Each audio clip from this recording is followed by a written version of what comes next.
Kabajamoo fi jaallatamoo dhaloota gooftaa akkam jirtu bakkaaf qixa jirtanitti nagaan gooftaa isin haa qaqqabu.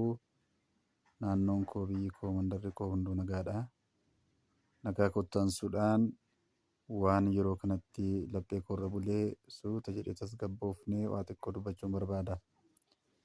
Wanti nan dubbadhu kunis tokkoffaa Waaqayyoo abjuu ilma namaatiif hin kenna.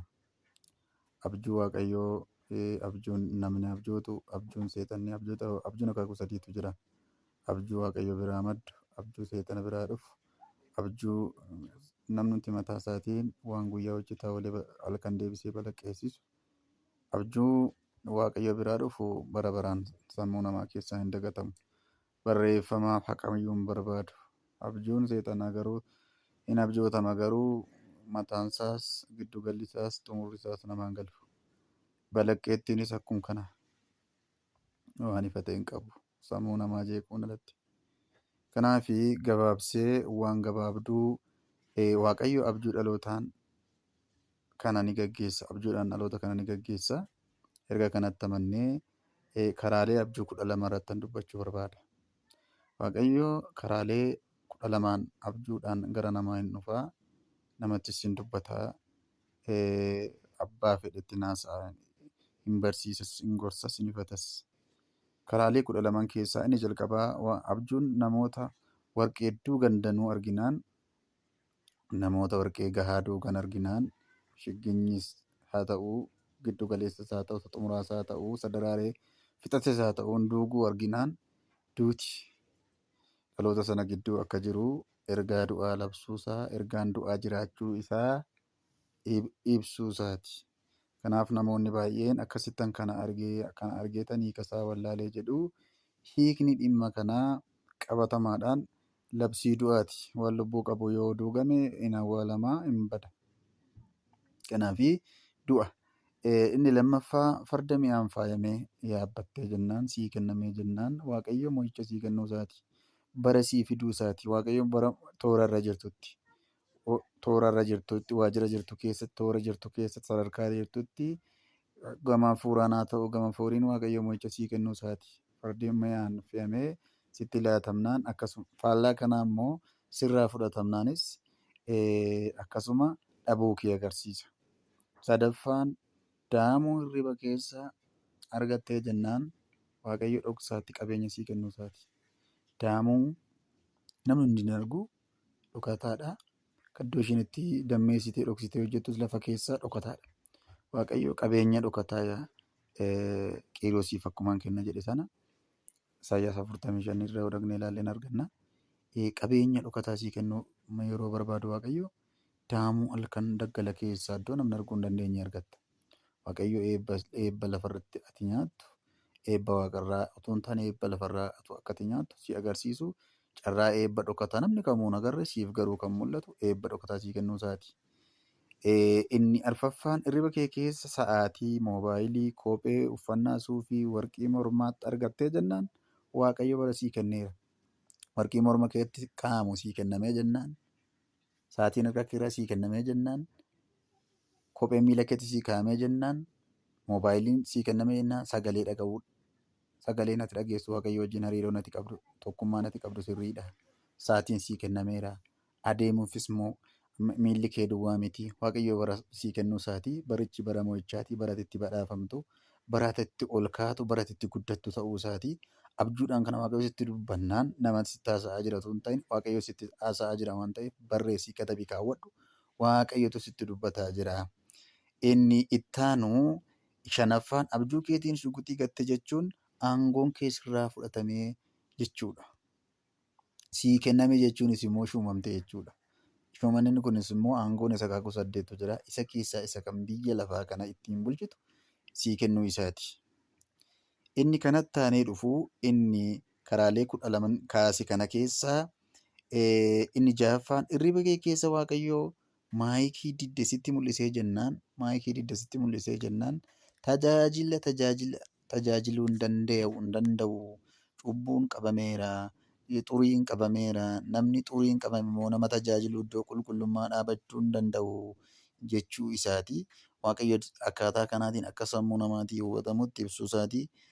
Qabxii torbaffaan halkan hirriba kee keessa ampuulii ibsaa sirratti dhaame jechuun toorarra jirtutti dhaame jechuun carraa dhabde jechuudha. Faallaa kanaas immoo ifee jennaan argatte jechuudha. Ifaanis waaqayyo namatti hin dubbata. Dukkanni fi ifni daandii kee irra dukkanni bu'e jechuun karaan kee danqamaadha, lolamaadha, mo'amteetta, ergamni biyyi lafaa si mooti jechuudha. Ife jechuun immoo waaqayyo si gaggeessaa jira, karaan sii qajeele jechuudha. Waaqayyo akkatti abjuu keessa mul'ata akkasii, abjuu akkasii sii fide jechuun ati nama carroomedha. Ati nama gammaduu qabudha malee nama gadduu qabu miti. Inni 8ffaan halkan hirriba kee keessa jawween namarra taa'ee sirratti hooqqisa taanaan olola sirratti oofaa jirti, olola sirratti oofaa jira, toorarra jirtu irratti, saayitii irra jirtu, sadarkaa irra jirtu irratti olola sirratti oofaa jira namni suni. Seexanatu itti fayyadamaa jira, seexanatu irra taa'ee sirratti hojjechaa jira siin jechuu hafuura qulqulluu. Ati immoo yeroo kana waan seexanni sitti dubbachaa jiru, waan namni sitti dubbachaa jiru utuu hin taane waan waaqayyo sitti dubbachaa jiru waan ta'eef isa kana irratti dammaqxee waaqayyotu natti dubbataa jira jettee haasoftee waaqayyoon irratti kadhachuu qabda. Qabxiin itti aanu inni 9ffaan halkan hirriba kee keessa teessoo miila 3, miila 9 ta'ee ol dha'ee argiteetta taanaan waaqayyo sadarkaa ati irra jirtutti dachaa 2 ol si guddisee jechuudha. Finyoon illee dachaa 3 miidhagaa guddata humnas qabata mitiiree ol si guddisuu waaqayyooti. Miilli 3 miila 9 ta'e jechuun waaqayyo si guddise jechuudha malee wanta biraa hiika biraa kan qabu miti. Sadarkaan kee dabalee guddataa jirta, si guddisaa jira jedhee waaqayyo sitti dubbachuu isaati. Guddina egaa namni kamuu kennuu hin danda'u, waaqayyoo kenna malee guddisuun kan waaqayyooti, gahee waaqayyootis waan ta'eef abjuu kun sii dhufes jennaan guddachuun kee dhumaadha jechuudha. Gama biraatiin inni 9ffaan halkan hirriba kee keessa namni maqaan isaa Zalaalam Tashoomee jedhamu meeshaa ogeessaa qabatee kan doktoraa qabatee fayyiteetta jedhee sitti dhufnaan Zalaalam Tashoomee maqaanuma isaarraa abjuu kee yoo hiikitu Zalaalam Tashoomee jechuun namni bara baraan shuumame Kiristoos malee hin jiru. Kiristoos harki Kiristoos si qaqqabeera, ogummaan Kiristoos si qaqqabeera, ati fayyiteetta jechuudha. Kanaafuu maqaadhumaan namni gara kee dhufe sana maqaa isaa yoo hiikte maqaa nama sanarraayyuu hiikoo guddaa argatta jechaadha. Kanaafi barumsa guddaa sii ta'a jedhee kanan iddoo kanatti abjuun kallattii adda addaatiin barumsa adda addaa qabatee gara kee dhufa waan ta'eef haala ati keessa jirtuun gara kee dhufa waan ta'eef nama si gara kee dhufu abjuun gara kee dhufu sana maqaa isaa amma akaakayyuutti hiiki waaqayyo si gaggeessuu isaa maqaa nama sanarraayyuu hiika. Zalaalam Tashoomee jechuun namni bara baraan shuumame eenyunni harka isaa fidee maddaan macaasirra kaa'ee sii kadhatee fayyiteetta siin jedhu kuni ilma namaati. Ilmi namaa waggaa 60, 70, 80 darbitu bara baraan shuumamee kan jiraatu Kiristoosi. Kiristoostu sitti dubbataa jira waan ta'eef gammadii jechuudha malee hiika biraan qabu. Kanaaf dammaquu qabna. Gama biraatiin inni 11ffaa halkan hirriba kee keessa kibriitii kosii gubda taanaan, gufuu buqqisaa bulta taanaan, daggala jirta taanaan, mishigii diinaa diigda taanaan, bineensa adamsitee waraantee ajjeesta taanaan kadhannaan kee dhaga'ameera. Hafuurri qulqulluun hojiirra jira. Atis humna kadhataa qabdaa jechuudha. Kanaafuu halkan abjuu keessa wanti gara kee dhufu, wanti waaqayyo gara kee fidu, mul'anni waaqayyo gara kee fidu hin tuffatamu, barreeffatamee qabatamee guyyaan isaa eegamee kunuunfamee itti adeemamuu qaba malee waan salphaatti ilaallamu miti. Inni 12ffaan halkan hirriba kee keessa rifeensi mataa kee baay'ee dheeratee arginaan waaqayyo ayyaana sii dabaleera. Ayyaanni sii dabalameera, araarri sii ta'eera, waaqayyo ayyaana isaas irratti dabaleera malee ganama rifeensa ofirraa dhabdee galgala rifeensa dheeraadhaan abjuu kee keessa kan argite kun waaqayyo ayyaana olii sii dabaleera jechuudha. Ayyaana argatteetta, sii faraarameera, ayyaanni sii dabalameera jechuudha. Kanaafuu akkaataa kanaatiin abjuu hubannee abjuulee karaalee 12 amma isinii kaase kun macaafa qulqulluu keessatti Hisqeeliin yoo fudhattan abjuun wanta gurguddaa argeera. Yoosefiinis yoo fudhattan bissiin 11 kufte tokkoon dhaabatte kan inni jedhee abjuudhaan waaqayyo gara isaa fidee urjoonni illee harca'eetu naasa gadu abbaan ifaatillee dabalamanii akka isaaf gugguufan abjuu isaatiin argee hinaaffaan irratti ka'ee mormiin haa ta'u malee abjuun lola qabaatu jireenya dhahaa qabaatu iyyuu malee boonni isaa ulfina guddaa akka ta'e barri dheeratu iyyuu ni raawwata.